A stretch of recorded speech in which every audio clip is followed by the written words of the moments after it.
recommande la boutique La Londoloise, c'est Judith Londolé. Si vous voulez être classe, chic, être habillé, être admiré. Parole de Mopao Mokonzi.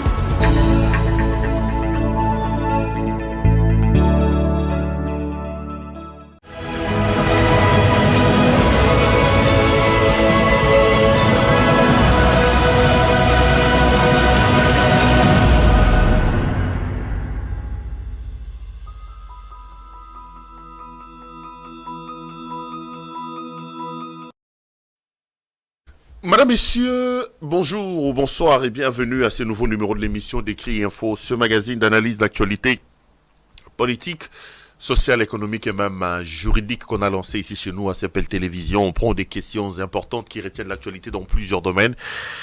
On les met sur la table et nous tentons de les décortiquer en leur donnant un sens uniforme selon nous. C'est d'ailleurs pour ça que chaque matin, chaque soir, quand on vient dans le cadre de cette émission, nous avons l'habitude de dire que le décrit info, c'est tout simplement le tempo de l'actu, c'est non notre feeling. Ça veut dire notre manière à nous de voir les choses, notre manière à nous de les ressentir et surtout notre manière à nous de les exprimer. On dit qu'on s'appelle République démocratique du Congo. On ne peut donc pas parler d'un pays de démocratie si la liberté d'opinion et d'expression ne sont pas du tout garanties. La liberté d'opinion et d'expression, c'est parmi des éléments qui démontrent la température des démocraties dans un pays. Et ici, dans le cadre de cette émission, je viens tout simplement donner mon point de vue sur ce qui se passe dans mon pays, sur ce qui se raconte. J'ai dit, voilà, moi je m'appelle Claude Peroulouara. Par rapport à ça, voilà ce qui se passe. Par rapport à ça, voilà ce qui se passe. Voilà. Et en le faisant, je ne faute pas du tout contre ma profession, parce que même dans la profession, un journaliste, citoyen d'une société, a la possibilité de pouvoir donner son point de vue sur la marche de son pays. Et le journaliste, pour ça, il a donc des articles d'opinion qu'on appelle notamment éditorial. Et quand il est dans la peau de l'éditorialiste, il peut donc évidemment opiner sur la marche de son pays. Je suis très heureux de vous retrouver. Aujourd'hui, c'est mercredi. Je voulais vous dire la main sur le cœur, merci pour l'amour, la chaleur que vous n'arrêtez de témoigner pour le travail que nous faisons. Merci à vous tous pour vos appels, vos remarques, vos critiques, mais aussi vos messages d'encouragement, vos prières. Vous êtes nombreux à nous appeler pour prier pour nous. Ça nous touche et ça nous va vraiment droit au cœur. Je tenais ici à exprimer ma reconnaissance, ma gratitude face à tous ces actes de bienfaisance, de bonté, d'amour, de solidarité que vous n'arrêtez de manifester à notre endroit et par rapport au travail que nous faisons. Je voulais vraiment la main sur le cœur vous dire merci. Retenez, une fois de plus, que ce que j'ai dit ici n'est pas du tout une parole d'évangile. Ceux qui sont devenus des spécialistes, qui ont créé des laboratoires d'insultes et d'injures, ceux qui insultent les parents des gens, je l'ai dit dans un de mes écrits, j'ai dit, moi j'ai toujours été impressionné, j'ai toujours été étonné quand je vois les gens estampillés UDPS, estampillés fascistes, tshisekidistes, se plaindre des insultes. Vous n'avez pas de leçons à donner aux gens en matière d'insultes. L'UDPS, les fascistes surtout, se sont transformés en spécialistes en mensonges, en jouissance et en insultes. J'ai donné l'exemple ici, j'ai dit à Bokechu Premier. Les niveaux d'insultes que j'entends aujourd'hui dans les parlements debout, dans le groupe de ceux qui disent qu'ils sont des l'UDPS, Bokechu n'insulte pas. J'ai dit par rapport à ce que j'entends là. Mais ils sont là, ils ne veulent pas la contradiction. Une fois que vous émettiez un son contraire à leur fanatisme, vous êtes sur la ligne de front de leurs critiques, de leurs injures et de leurs insultes. Je pense que ce n'est pas du tout la bonne chose. Ce n'est pas du tout la bonne chose. Donc, nous pouvons aller en contradiction, nous pouvons avoir des divergences, des vues sur des questions importantes, sur des questions d'actualité, Mais nous pouvons aussi vivre ensemble en ayant des contradictions, en ayant des divergences de vues. C'est ça la beauté de la démocratie. La démocratie est tout, sauf le règne de la pensée unique, sauf le règne de l'unanimité autour de la pensée. Donc on ne peut pas avoir une sorte d'unanimité autour de la pensée, autour des opinions et autour de la réflexion. Non, non. On dit que du choc d'idées, la lumière et la vraie lumière finit toujours par jaillir. Excusez-moi. Parfois ça fait plaisir de tousser, hein. Ça n'ira bien mauvais. Ah, bon, moi là. Bon, Bandeko, Miloro Misatou, je voulais vous demander, avant de commencer cette émission, si vous êtes un habitué de nos shows, vous connaissez vraiment de quoi je vais parler. La première des choses que je vais vraiment, la main sur le cœur, vous demander, c'est de pouvoir vous abonner sur notre chaîne YouTube. Nous sommes CPL TV, donc abonnez-vous massivement, faites-nous énormément plaisir. Regardez la personne qui est avec vous, qui est à côté de vous, posez-lui la question. S'il n'est pas encore abonné à notre chaîne,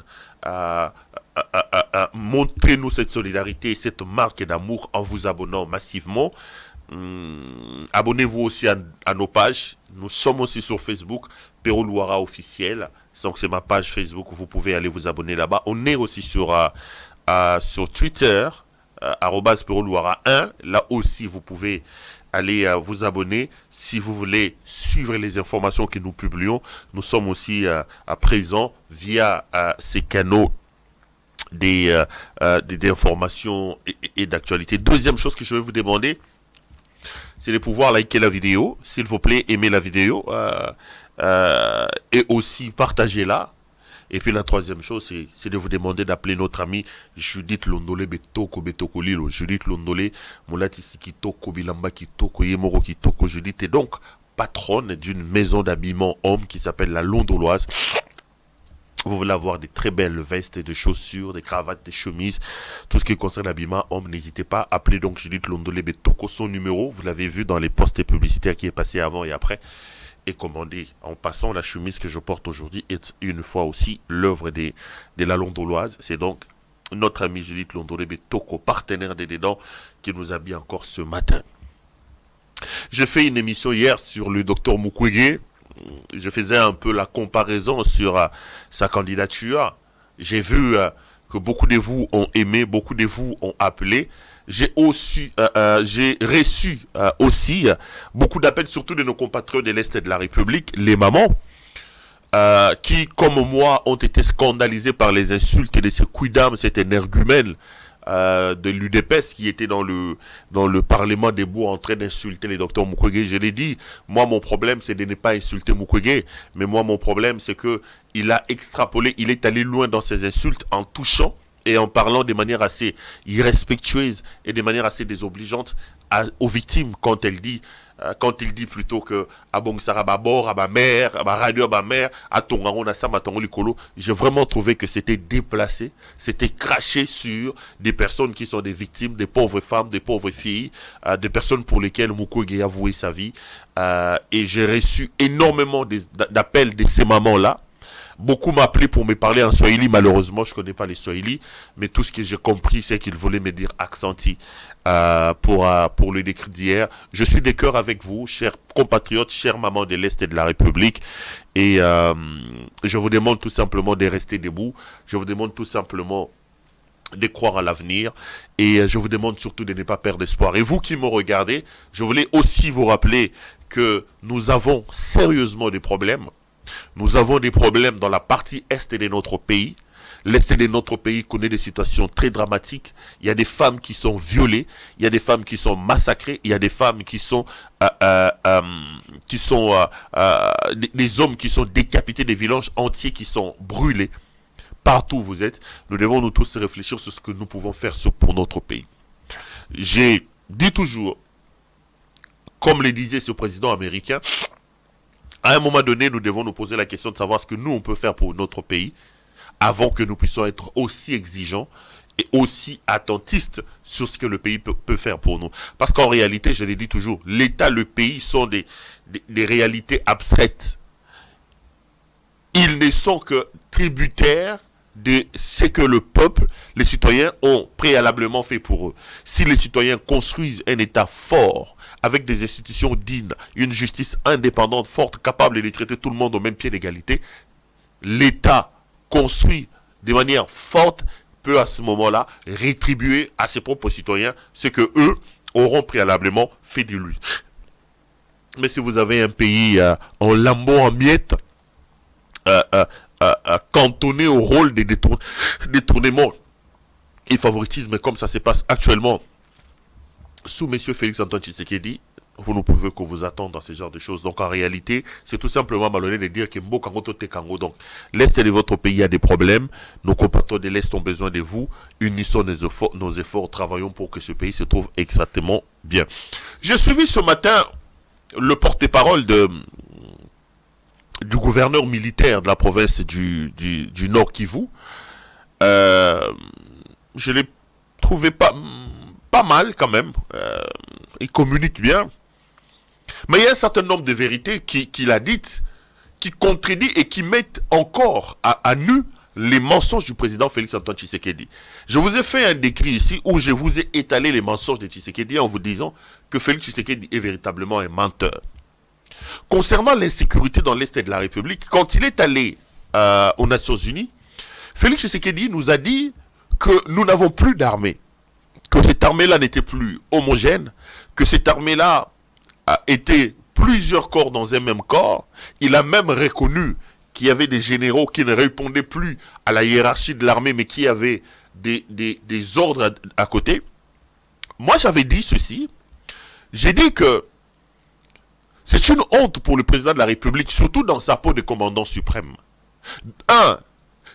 D'insulter sa propre armée et surtout de les faire à l'étranger devant les médias internationaux. Donc, c'est une honte pour lui. Et deuxièmement, je l'ai appelé à démissionner. Quand on est président de la République, on est élu sur base d'une vision pour améliorer le bien-être de ses compatriotes.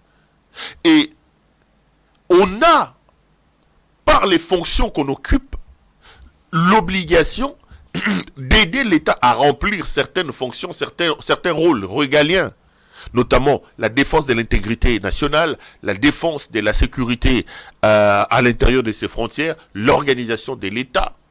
Mais quand celui qui est commandant suprême reconnaît devant la face du monde, insulte sa propre armée, j'avais dit à M. Félix Tshisekedi de démissionner. Mais M. Tshisekedi avait encore menti parce qu'il nous a dit,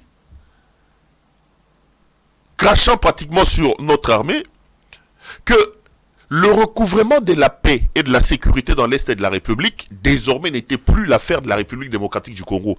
Parce que quand on lui a posé la question, quand est-ce qu'on va redémarrer cette affaire, le président Félix Tshisekedi a dit, ceci dépendra de l'arrivée des troupes de la communauté des États de l'Afrique de l'Est. Ça veut dire que nous, Congo, comme pays, comme État souverain, nous n'avons plus la possibilité d'assurer notre propre sécurité, mais nous sommes allés jeter notre sort, notre survie sécuritaire sur le plan de la défense de notre intégrité territoriale à des sociétés ou plutôt à des États de la communauté des Afriques de l'Est. C'était tellement grave ce que j'avais dit. Et il a menti en expliquant que le Kenya va intervenir, mais que le Kenya va rentrer par l'Est, par Bunagana. Je vous ai dit ici que c'était un mensonge. Parce que les Kenyans sont dans l'Est de la République, mais sont rentrés par Ishasha. J'ai entendu qu'on a posé la question au porte-parole du gouverneur militaire. Il a dit que les troupes kenyanes ne sont pas encore arrivées, mais plutôt le matériel des troupes kenyanes est déjà sur le sol congolais. Comment les matériels d'une armée étrangère peuvent-ils arriver dans un pays étranger sans être accompagnés par les troupes qui doivent assurer leur sécurité, leur débarquement? Est-ce qu'on nous prend pour des imbéciles? Les Kenyans sont bel et bien en République démocratique du Congo. Mais c'est une honte, parce que Tshisekedi avait dit que les Kenyans vont rentrer par Bunagana. Mais aujourd'hui, on nous dit que les troupes kenyanes ne sont pas encore arrivées. C'est plutôt les matériels militaires de l'armée kenyane qui est déjà sur le sol congolais. Encore que ces matériels militaires-là sont entrés sur notre sol, non pas par Bunagana. Ils ont pris un autre chemin. Donc ils veulent nous faire croire qu'à l'heure où nous parlons, il n'y a aucun militaire kenyan sur le sol congolais, mais il y a quand même les matériels militaires de l'armée kenyane qui sont chez nous. Mais qui ont amené ces matériels-là? qui assure la sécurité de ces matériels. Donc le Kenya est tellement inconscient et irresponsable qu'il pense que la question du déploiement de son armée dans un pays étranger peut être envoyée comme une lettre à la poste, ou comme si le matériel, on peut les envoyer comme si on envoyait ça sur DHL. On parle quand même d'armes, on parle d'une situation de guerre où un pays étranger doit se retrouver dans une zone d'hostilité. Et qui ont amené alors ces matériels militaires du Kenya en République démocratique du Congo. Parce que là, ils veulent maintenant camoufler en disant non, il n'y a aucun militaire kenyan sur le sol congolais. Donc ils prennent des gens pour des imbéciles.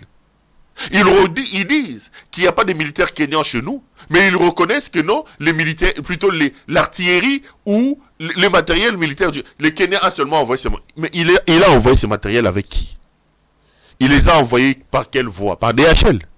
Non. Ce qui est encore grave, excusez-moi, quand on lui pose la question sur l'insécurité dans l'Est de la République et sur les actions, il dit que la situation sécuritaire est un peu sous contrôle et il en veut pour preuve le fait que la République démocratique du Congo a réussi à fixer l'ennemi. C'est l'expression qu'il a utilisée ce matin. Quand on dit qu'on a réussi à fixer l'ennemi, c'est tout simplement être, allez, je vais dire le mot, idiot. On ne peut pas fixer l'ennemi qui contrôle une bonne partie de votre pays. Fixer l'ennemi, c'est-à-dire l'isoler et le laisser dans des positions qu'il occupe. Mais l'ennemi est fixé où? L'ennemi est fixé à l'intérieur de notre frontière. L'ennemi est fixé où? L'ennemi, soi-disant, est fixé dans des zones que l'ennemi contrôle. Comment un responsable d'un commandant militaire qui assume également les fonctions du gouverneur peut-il dire au public que aujourd'hui, la guerre, la réussite de la guerre, c'est la fixation de l'ennemi. Mais vous avez fixé l'ennemi où? Vous avez fixé l'ennemi à l'intérieur des frontières de la République démocratique du Congo. Ça veut dire d'une certaine manière, l'idée sous-jacente à celle-là, c'est que aujourd'hui, le Congo se contente de la situation d'occupation du Rwanda via le M23. Parce que le porte-parole du gouverneur militaire du Nord Kivu s'est réjoui de la fixation de l'ennemi. Et ceci va plus loin, corrobore la thèse de ceux qui pensent que Félix Antoine Tshisekedi est aujourd'hui l'agent principal du projet de la balkanisation de la République. Mais c'est ça justement la balkanisation. Parce que même quand vous regardez aujourd'hui les charges, le cahier des charges de ces forces et de la communauté des États de l'Afrique de l'Est qui doivent arriver chez nous, ils ne viennent plus comme des unités combattantes pour lutter contre le M23, mais ils viennent pour créer une zone tampon entre nous et le M23. Créer une zone tampon, c'est-à-dire maintenir les différentes parties protagonistes à leur position initiale. Nous allons rester vers Goma et le M23 va rester vers Bunagana. Vous créez deux États dans un même État. C'est ça justement la balkanisation. Et c'est confirmé par le porte-parole du gouverneur militaire du Nord Kivu qui vous dit que nous réussissons parce que nous avons réussi à fixer l'ennemi. Donc nous avons réussi à stopper l'ennemi et à lui laisser la partie que l'ennemi contrôle. Ceux qui doutaient encore d'une volonté de l'extérieur d'obtenir la balkanisation, ou ceux qui estimaient que Félix Antoine Tshisekedi Tshilombo n'était pas agent de la balkanisation, ces deux éléments peuvent vous amener à voir et à vous rendre compte, à vous rendre à l'évidence que l'actuel régime travaille en connivence avec le Rwanda. L'actuel régime vient concrétiser le projet de balkanisation de la République démocratique du Congo. Et j'ai vu que Vital Kamerhe a fait une longue tournée dans cette partie de la République. Et au terme de sa tournée, je crois qu'ils ont publié une feuille de route. En gros, ils demandent l'ouverture d'un dialogue avec le Rwanda, avec les tralala. Les amis, j'ai toujours dit ici, aussi longtemps que nous ne poserons pas des diagnostics valables de notre propre situation, aussi longtemps qu'on va se cabrer à trouver l'enfer dans l'autre camp, comme on a l'habitude de le dire. Aujourd'hui, on vous fait passer, on nous fait croire que notre problème, c'est Paul Kagame. C'est vrai que dans cette sous-région, Kagame est un problème. On va vous dire que Paul Kagame c'est l'agresseur, le Rwanda c'est l'agresseur. Mais on ne va pas nous amener, nous Congolais, à nous mettre autour de la table et à nous poser des questions sur notre propre responsabilité. Quand nous serons capables de faire un diagnostic de notre responsabilité, de dégager la responsabilité de la République démocratique du Congo dans cette affaire, de se dire, arrêtons ces chemins faciles, de condamner les autres, de dire que le diable est dans l'autre camp, l'enfer c'est l'autre. Quelle est notre responsabilité? Notre responsabilité, c'est de se dire que ça fait 20 ans que cette situation dure. Qu'est-ce que nous avons fait en 20 ans? Ce que nous devons faire, c'est que nous devons sortir les infiltrés de notre armée. Nous devons réformer notre armée. Nous devons être sérieux. Nous devons comprendre que nous sommes un pays pivot au centre de l'Afrique. Que notre sol regorge de toutes les richesses que le monde entier est en train de chercher, que nous ne pouvons pas empêcher à l'humanité tout entière d'avoir des envies sur notre sol. C'est comme ça aujourd'hui. Nous, notre responsabilité, c'est de ne pas se plaindre sur le coup qu'on nous donne. Notre responsabilité, c'est de pouvoir nous organiser pour que nous soyons capables d'empêcher ce coup-là d'être nocif et d'être dangereux pour nous. Une diplomatie qui n'est pas basée sur une force derrière. Une diplomatie qui n'est pas basée sur une capacité dissuasive des feux est une diplomatie amorphe. Aujourd'hui, vous pouvez circuler toutes les capitales du monde. Vous pouvez appeler qui est-ce que vous voulez. Aussi longtemps que le Congo ne travaillera pas pour faire peur à ses agresseurs, pour faire peur à ce regard envieux d'autres pays, nous nous retrouverons dans la même situation. Et c'est notre faute à nous. Premièrement, c'est d'abord nous. On va dire que l'armée est infiltrée. Nous avons laissé cette armée être infiltrée. Dans cette infiltration de cette armée-là, les Congolais ont leur part de responsabilité. Ceux qui ont infiltré notre armée ne nous empêchent pas de pouvoir exfiltrer cette armée-là de toutes les germes Yabambé. Tirons nos responsabilités. Kamere nous propose un énième dialogue. Le dialogue, les amis, ne va rien résoudre. Parce que ça ne sera pas la première fois que nous nous sommes mis autour d'une même table pour discuter de ces choses-là. Kamere, aujourd'hui, il est... comment ça s'appelle? Allié du président Tshisekedi. C'est lui qui a amené Tshisekedi pour aller signer des accords avec Kabila. C'est Kamere qui a travaillé Tshisekedi. C'est quelqu'un qui n'a pas de compétences, il ne connaît rien, il ne comprenait rien. C'est comme ça que j'ai dit toujours. Tshisekedi, la traîtrise qu'il fait aux gens, il finira par le payer. Parce qu'il vous souviendra que lorsqu'ils sont allés négocier avec Kabila, Tshisekedi pensait qu'on allait lui proposer le poste de Premier ministre. Lui allait pour être Premier ministre de Chadari. Et ça lui suffisait. Parce qu'il a cherché d'abord à être Premier ministre quand Tshisekedi Wamulumba est décédé. Mais Tchibala lui a ravi les postes avec le manœuvre organisé par Kabila. Il ne rêvait que de ce poste-là. C'est Kamere qui a un regard beaucoup plus perçant politiquement que Tshisekedi. Kamere, sur le plan de la constitution humaine, qui est un peu plus intelligent. Évidemment, c'est un homme qui a étudié. Félix n'a pas étudié. C'est un homme qui a un parcours. Félix n'a aucun parcours. C'est un homme qui connaît les rouages de l'État, même s'il n'a pas apporté grand-chose dans la consolidation de ce pays-là.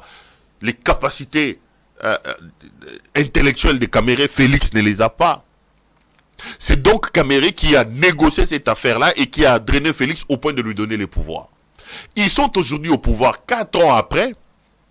Ils doivent plutôt nous dire qu'en 4 ans, voici ce que nous avons fait. Parce que n'oubliez pas, chers frères, ça, c'est ce que Vital Kamerhe oublie. Ça, c'est ce que M. Tshisekedi et le Tshisekedi oublient. Aujourd'hui, notre pays, ça fait 4 mois qu'il est sous occupation par une force qui s'appelle le M23, derrière lesquels vous avez le Rwanda. Mais lorsque Tshisekedi prend le pouvoir en 2018, 2019, le M23 n'existait plus. Montez, descendez comme vous voulez. En 2019, en janvier, quand M. Tshisekedi fait la remise et reprise avec Kabila, le M23 était déjà vaincu depuis 2013, je veux dire. Donc on peut monter, on peut descendre.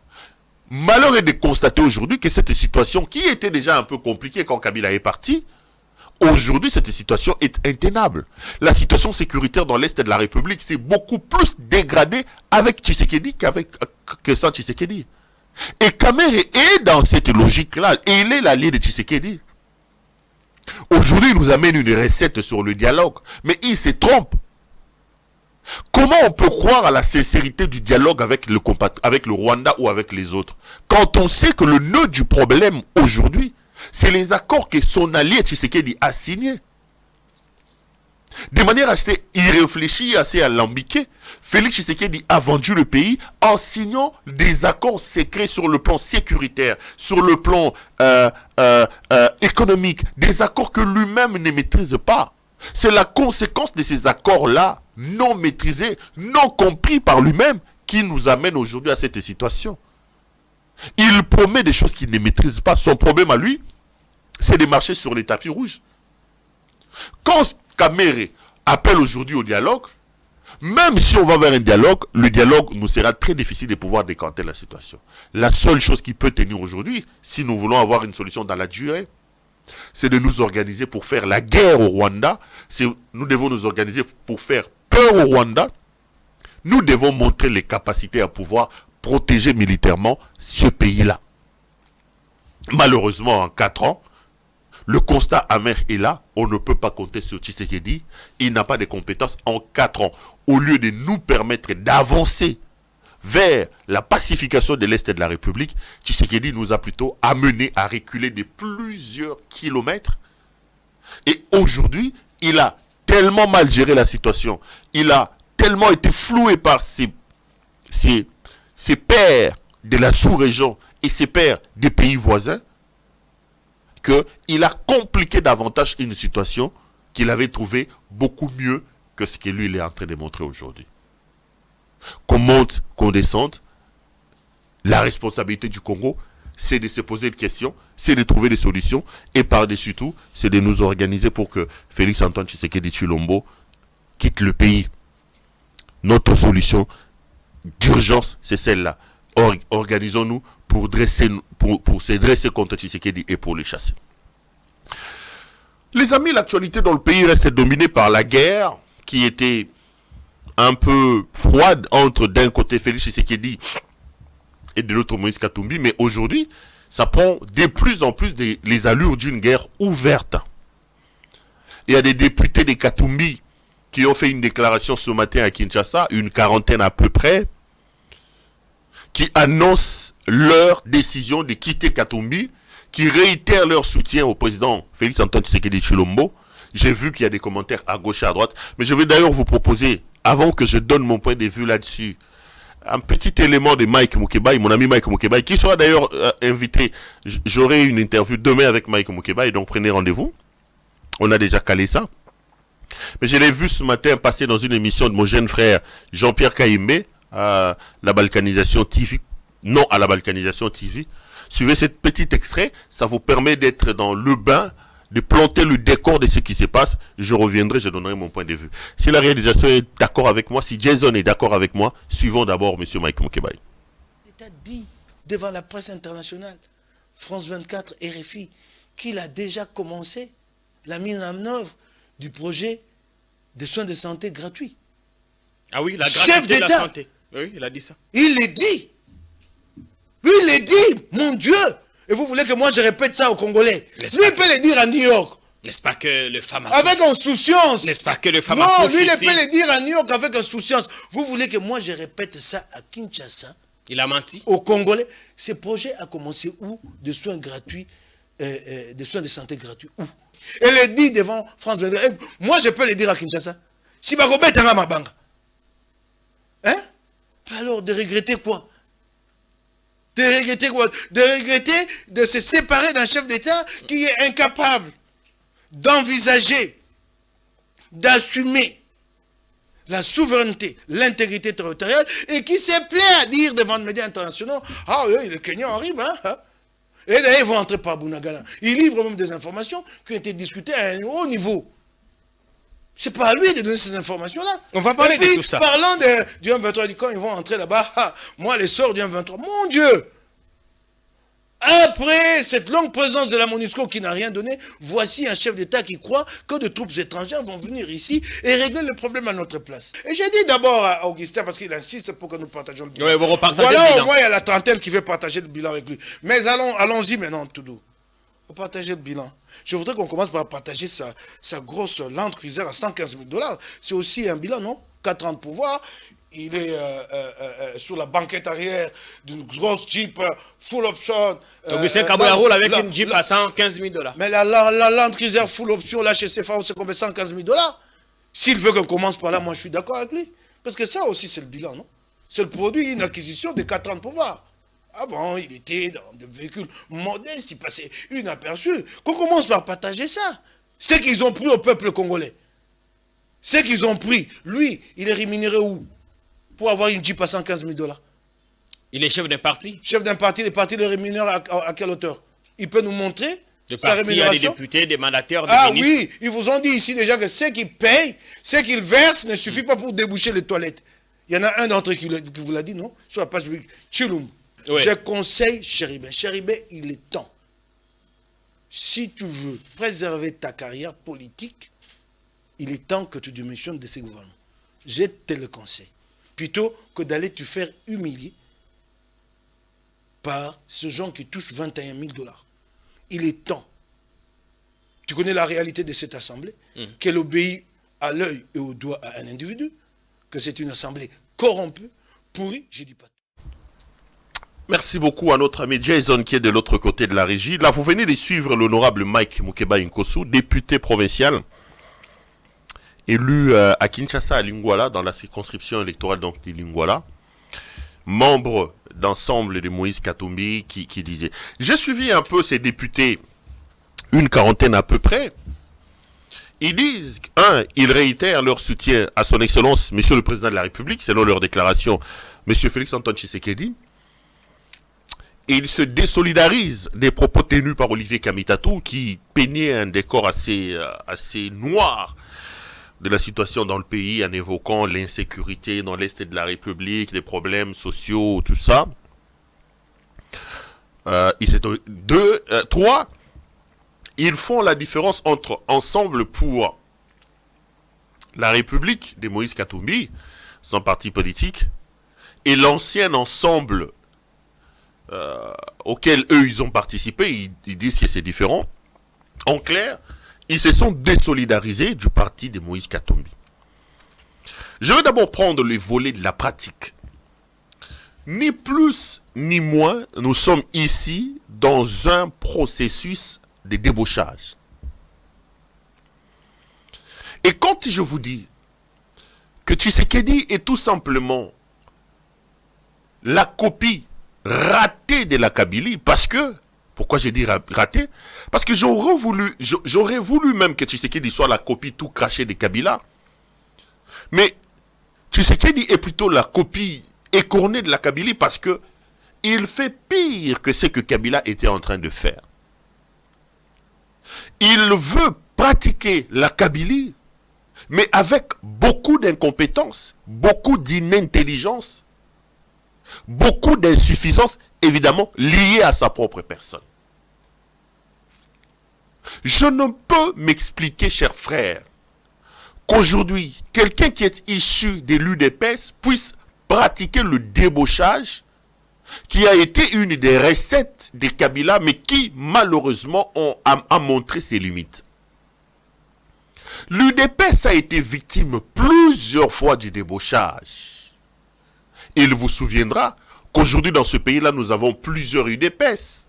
Vous avez UDPS qui est attribué au beau-frère de Félix, qui est ministre de l'OCPT ici, comment il s'appelle, Kibasa. Vous avez l'UDPS de Bruno Tshibala. Vous avez UDPS Tshisekedi de Etienne Tshisekedi Wamulumba. Vous avez UDPS de Valentin Mouba. En gros, la pratique du débauchage a été une pratique que Kabila Joseph avait mis en place pour fragiliser ses adversaires politiques. Et sur la liste de ces victimes emblématiques, des victimes emblématiques de ce processus de débauchage, se trouve notamment un certain Félix Antoine Tshisekedi et son père, je parle dans le cadre du parti de son père UDPS. Comment est-ce qu'on peut expliquer quelqu'un qui a souffert dans son âme de cette anti-valeur politique qui est débauchage, peut-il lui arriver au pouvoir, user des mêmes méthodes et ressusciter la pratique des débauchages? C'est tout simplement pathétique et c'est la preuve que là vous êtes en face d'un homme qui ne comprend pas les choses, d'un homme qui n'est pas compétent et d'un homme qui n'est pas venu pour changer les choses. L'UDPS a été victime du débauchage.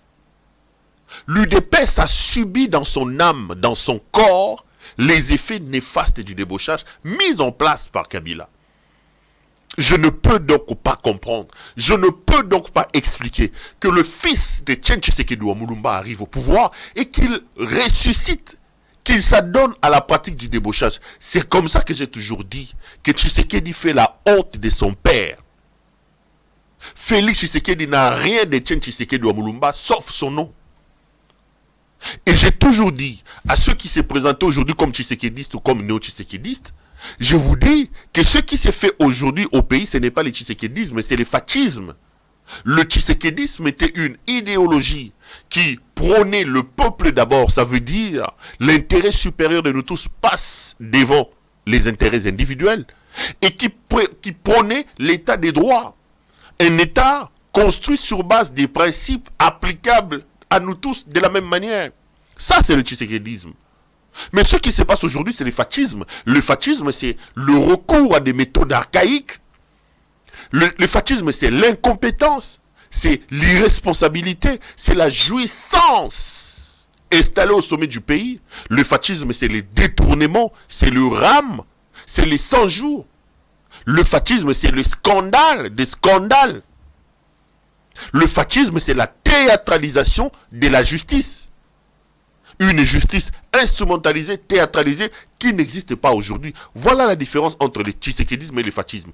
Parmi les éléments du fascisme, c'est le fait de recourir aux antivaleurs autrefois décriées et de le remettre en jour, malheureusement, dans une copie beaucoup plus dégradante que celle de ses auteurs. C'est ce que Félix est en train de faire. Il est allé prendre 40 députés, 40 ou 50 députés de Moïse Katumbi. Et les informations indiquent qu'il a remis à chacun 50 000 $, pour obtenir leur débauchage. Mais ça va faire avancer les choses en quoi? Ici, je condamne la pratique du débauchage menée par Tshisekedi, mais j'interpelle aussi Moïse Katumbi Tchapoué. Monsieur le Président d'Ensemble, qu'est-ce que vous êtes en train de faire à l'heure où on parle à l'Union Sacrée? Ça, c'est une question que j'ai toujours posée. Et tous mes amis qui sont d'Ensemble ne m'apportent pas la réponse. Les plus courageux comme Jacques Ndala, à un moment donné, il a dit qu'il quittait Ensemble parce que Katumbi n'avait pas quitté l'Union Sacrée. Cette situation de complications arrive parce que Ensemble n'arrive pas à clarifier les choses sur sa position et sur sa ligne. Tshisekedi a monté ses limites. C'est un homme qui n'est pas du tout à sa place. Il n'a aucune capacité de diriger le pays. C'est un jouisseur et un incompétent. Vous vous dites que vous êtes venu pour une autre idéologie. Mais qu'est-ce que vous êtes en train de faire à l'heure où nous parlons ensemble? La situation ici prend de l'ampleur à cause de l'ambiguïté entretenue par Ensemble lui-même. Ici, il faut appeler Moïse Katumbi à prendre son courage et à quitter l'Union Sacrée. Je l'ai dit et je le répète. L'Union Sacrée pour la nation existe. L'Union Sacrée a eu le vent en poupe à cause de Moïse Katumbi et de Jean-Pierre Bemba. Si lorsque Tshisekedi est venu pleurer dans son discours de 6 minutes et qu'il avait dit qu'il a lancé les consultations, si Katumbi et Jean-Pierre Bemba n'étaient pas venus à ces assises-là, les consultations lancées par Tshisekedi seraient un échec patent. Mais comme Tshisekedi, c'est un partenaire pas fiable, qui ne respecte pas ses engagements, il trahit toutes les personnes qui viennent lui apporter une certaine aide. Il a trahi Katumbi et Jean-Pierre Bemba. Bon, Bemba, lui, il avait quelques problèmes financiers. Son problème à lui, c'était d'avoir l'argent. Tshisekedi lui a organisé des procès bidons qui lui ont permis de mettre dans des poches quelques millions de dollars américains. Il sortait de la prison 10 ans après. Il avait vraiment besoin de se référer à une santé financière. Son problème, ce n'était pas des valeurs de démocratie, des valeurs politiques. Son problème, c'était l'argent. Et quand Tshisekedi lui a garanti l'argent, c'est comme ça que vous le voyez aujourd'hui devenir pratiquement un enfant des courses de ces régimes. Mais j'en viens à Katumbi. Vous apportez le béquille à Tshisekedi.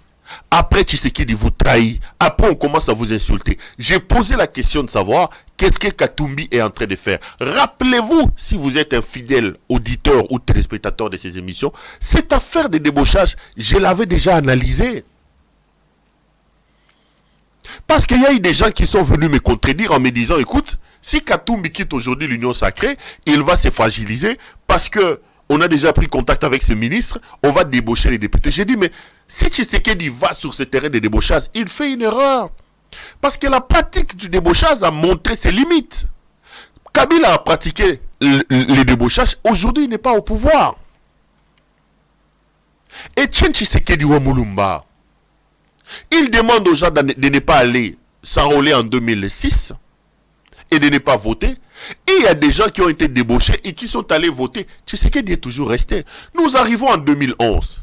Tshisekedi perd les élections par des voies frauduleuses contre Kabila. Il ordonne à ses députés de ne pas aller siéger à l'hémicycle du Palais du Peuple. Ces députés ont été débauchés. Des gens comme Sami Badibanga ont été débauchés. Ils ont été débauchés. Ils sont allés siéger là-bas. Mon ami Papi Nyango et les autres étaient à l'hémicycle là-bas, en train de siéger contre la volonté de leur parti UDPS. Mais ça n'a pas empêché Etienne Tshisekedi Mulumba d'être Etienne Tshisekedi Mulumba. La conséquence et la preuve, elle est là. Félix est aujourd'hui au pouvoir. Si le débauchage était aussi anéantissant, mais l'UDPS n'allait pas exister en 2016 ou en 2018. Aujourd'hui, l'UDPS est en train de nous montrer ses limites et son incompétence parce qu'elle est au pouvoir. L'UDPS est arrivé au pouvoir après avoir subi dans son âme et dans son corps les débauchages. Et à son temps, j'avais dit à Katumbi, si l'objectif de rester dans l'union sacrée, c'est avoir peur du débauchage, alors là, vous ne connaissez pas l'histoire politique de ce pays. La traîtrise, le débauchage fait partie des pratiques des hommes qui ne comprennent pas que la politique c'est un jeu noble aussi. Et vous n'allez pas inventer la roue parce que même si on débauchait, ça ne vous changera pas. Débaucher 40 députés de Katumbi n'enlève rien à Moïse Katumbi. Rien. Il ne perdra pas son aura, il ne perdra pas dans le coin où les gens croient en lui, il ne perdra pas le leadership de son parti parce que Tshisekedi a pris 40 de ses députés. Ça ne changera rien. Mais aujourd'hui, il est l'objet des insultes. Aujourd'hui, il y a une guerre. Oh, nous, on ne va pas partager les bilans. Vous allez partager les bilans parce que vous êtes avec nous. Mais Katumbi doit se déterminer. Ensemble pour la République doit donner la position. En son temps, ils nous ont dit ici que si on confirmait le débat sur l'affaire des pères et des mères, ils vont quitter l'union sacrée. Et deuxième condition, ils ont dit, si on confirmait le format de la composition du bureau de la commission électorale, ils vont partir. Mais quand Kadima a été confirmé, au lieu de partir, ils ont dit qu'ils ont lancé des consultations. Et à l'heure où nous parlons, les consultations n'ont toujours pas livré leurs secrets. Qu'est-ce que Katumbi est en train de faire à l'heure où nous parlons à l'union sacrée? C'est ça le problème. C'est ça le problème. Ensemble, il doit prendre son courage et dire qu'il quitte Tshisekedi. Tshisekedi est en train de détruire le pays. Tshisekedi est un incompétent. Tshisekedi est un insuffisant. Le Congo, les Congolais qui aiment leur pays, ils doivent se désolidariser de ces messieurs et se dresser pour sauver la République. C'est comme ça que j'ai toujours dit. Que ce soit Kabila, que ce soit Katumbi, que ce soit Matata, que ce soit Fayoulou, aujourd'hui le docteur Mukwege, tout ce monde-là, nous avons un problème à l'heure où nous parlons. Le problème, c'est l'incompétence, l'inintelligence et les insuffisances de Tshisekedi qui nous mettent nous tous en danger. La République est en danger. J'ai appelé à la mise en place d'une structure pour faire partie de Tshisekedi. Et il y a des compatriotes qui me disent, tu ne peux pas citer Kabila comme solution, parce que Kabila lui-même, c'est le problème. Si Tshisekedi est là où il est aujourd'hui, c'est parce que Kabila l'a créé. Je suis sûr que Kabila, le créateur de sa créature Tshisekedi, lui-même, il se rend compte de l'erreur et de la bêtise qu'il a faite. Parce que Tshisekedi, le pouvoir entre les mains de Tshisekedi, c'est comme l'arme entre les mains d'un enfant. Il s'amuse, il tire à gauche, à droite, il ne comprend pas qu'il a l'avenir et le devenir des gens entre ses mains.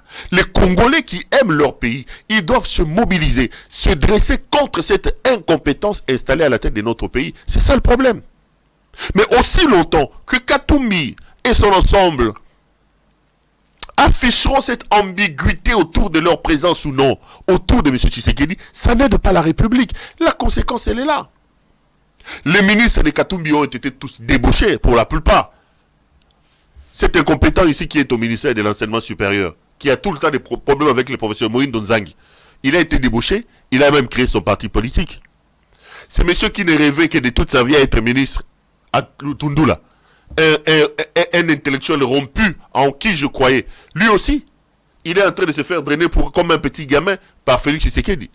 La seule personne, Mwando, Christian Mwando, c'est vrai qu'il a dit qu'il est avec Katumbi, mais lui, sa loyauté, moi, je doute encore de ça.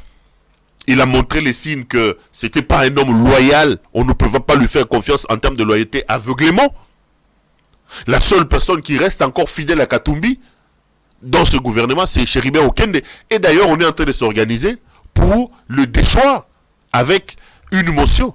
Qu'est-ce qu'il attend lui aussi pour démissionner au lieu de subir l'humiliation devant les députés? Donc l'ambiguïté que Katumbi et son ensemble entretient tout en restant encore à l'union sacrée, c'est ce qui met le lot dans le moulin des Tshisekedistes. Le pays va mal, mes frères. Le pays va très mal. Tshisekedi est en train de détruire ce pays-là. Nous ne pouvons pas rester amorphes devant les dégâts que le fils d'Etienne Tshisekedi Mulumba est en train de faire.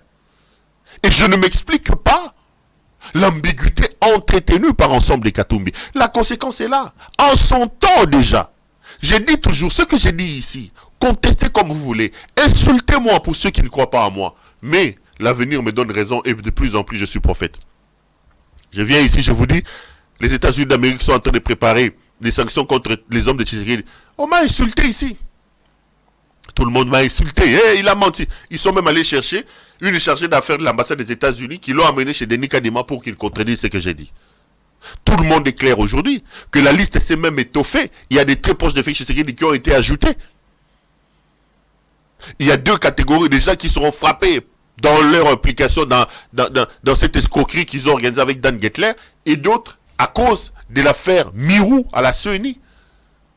Eux-mêmes, aujourd'hui, ils se sont rendus compte qu'effectivement, l'Amérique a bouclé l'affaire des sanctions, ils se sont tués. Je suis venu, j'ai dit ici que les députés nationaux gagnaient 21 000 $, que Mbata avec 850 000 $, j'ai détaillé ça. Ils m'ont insulté. Ils ont attendu que Martin Fayoulou vienne confirmer ce que je disais et que Jean-Marc Kabound, à partir de la prison, confirme que, effectivement, en son temps, comme premier vice-président, il gérait 850 000 $ par mois et que de ces informations, rien n'a changé pour qu'on me donne raison aujourd'hui. Pour qu'on me donne raison. Aujourd'hui, je suis en train de vous dire que Félix Tshisekedi est en train de détruire le pays, que nous sommes nous tous en danger à cause de la présence du Tshisekedi au sommet de l'État. Si nous aimons notre pays, si nous sommes sérieux avec nous-mêmes, nous devons donc nous organiser pour barrer la route à Tshisekedi, nous dresser pour lui dire, messieurs, ton incompétence, tes insuffisances ont été mises sur la place publique, tu as volé, tu as détourné, tu as détruit le pays, arrête-toi là, parce que je vous dis toujours, chaque minute et chaque seconde que ce gars passe à la tête du pays nous met en danger. Le Congo, c'est le seul bien en commun que nous avons. Donc, Katumbi ne subit que les effets de son mythisme et de son ambiguïté avec l'union sacrée. Qu'est-ce qu'il fait encore aujourd'hui dans l'union sacrée? Pourquoi ensemble ne prend-il pas son courage pour dire « Halte, on arrête ». Katumbi sera utile à l'heure où nous parlons au pays dans l'opposition qu'en étant près de Félix Tshisekedi. Katumbi sera utile au pays dans l'opposition.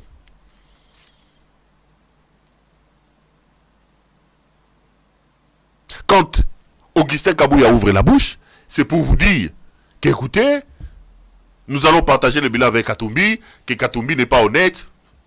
Quittez cette histoire-là. Quittez cette histoire-là. Aujourd'hui, le débauchage et la guerre commencent. Ensemble, doit prendre son courage, quitter Félix Antoine Tshisekedi et se mettre du côté du peuple, mobiliser le Congolais contre l'insuffisance et la jouissance installée à la tête de notre pays qui s'appelle Félix Antoine Tshisekedi Tshilombo. C'est ce que nous devons faire. Mais après, les tralala des débauchages, j'ai vu que ce sont les pobas. J'ai vu certains des députés, beaucoup de députés qui sont partis, ce ne sont pas des messieurs. C'est des gens pour qui j'ai aucun respect. Aucun respect. Aucun respect. Je vous ai toujours dit, est-ce qu'il y a des gens à respecter dans l'hémicycle du Palais du Peuple? Ils ne sont pas nombreux. Ils ne sont pas nombreux. Vous, quand vous regardez les débats, est-ce que moi je suis même les débats dans ce Parlement-là? Le Parlement dirigé par Mbosso, est-ce que ça c'est un Parlement? À partir de Mbosso lui-même, est-ce que vous êtes fiers que l'Assemblée nationale de votre pays soit dirigée par un homme comme Mbosso, qui a vendu son âme à Tshisekedi? Est-ce qu'il sait que Mbosso fait dans la conduite des débats et même dans la direction de l'Assemblée nationale est louable? En quoi? Je vous dis qu'on est parti de l'Assemblée, de l'Iaou, des Bochab, de Olivier Kamitatou, d'Harry Thomas Lokondo pour avoir aujourd'hui le Parlement de Daniel Issafou. Ça, c'est la théâtralisation, c'est la bouffonnerie qui se passe aujourd'hui à l'Assemblée nationale. Ils sont très rares à compter au bout d'une seule main des gens qui, un, deux ou trois, les gens que tu peux regarder en te disant oui, lui quand même je suis fier de lui. Je suis quand même fier de lui. Et des gens qui sont en quête de l'argent, qui n'ont aucun idéal, qui ne foutent absolument rien. Qu'est-ce que vous pouvez attendre de quand ils voient 50 000 $? C'est des coopérants, des mafieux, qui sont là pour chercher l'argent. Et l'argent est arrivé, c'est normal qu'ils partent. C'est normal qu'ils partent. C'est normal qu'ils partent, qu'ils fassent tomber le masque. Là, il faut entrer dans une logique de la résistance. La résistance face à la jouissance, face à l'incompétence et à l'insuffisance qui amène le pays vers la mort. Il faut aller à la résistance. Et la résistance ne peut pas se faire tout en étant à l'intérieur de ces conglomérats, comme Mouzé Kabila disait, de cet imbroglio qu'on appelle l'union sacrée, qui n'a ni tête, ni queue, ni vision, ni idéal, ni quoi que ce soit. Donc, ensemble, les Katumbi doivent d'abord prendre leur courage et nous dire qu'ils ont quitté cette histoire de l'union sacrée. Après, on discutera de reste après. On se mobilisera pour sauver la République. Voilà. Voilà ce que j'avais à vous dire aujourd'hui. J'ai été heureux de vous présenter cette émission. Je vous retrouve demain pour un autre numéro. Bonsoir chez vous.